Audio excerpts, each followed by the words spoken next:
TrollMaster provides remote monitoring and control for the Tent X through our TN Plus Pro app.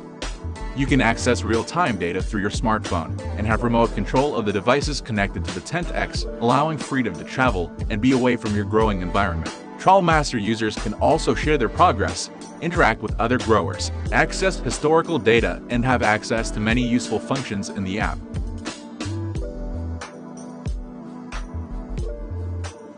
When you first plug in the Tent X, you will land on the homepage. This is where the sensor data for the Grow tent is displayed. Press the left and right arrows to switch between the climate parameter data, the nutrients, and Grow medium monitoring data, the device status page, and the alarm notification page. Each page provides specific information about the Tent X. Climate parameters data. Using the MBSTH and other environmental sensors, you are able to continuously monitor the data collected by these sensors. You can see the light level, temperature, humidity, and CO2 ppm readings. The optional CO2 and PAR light sensors must also be installed to monitor the light and CO2 levels.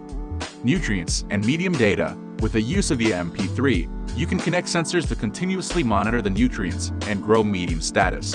Next, if you press enter when you're on the homepage, that will take you further into the settings where you will then see 5 blocks that contain all of the user setpoints for the controller. It is these user setpoints that you will set to determine how your Grow tent will operate.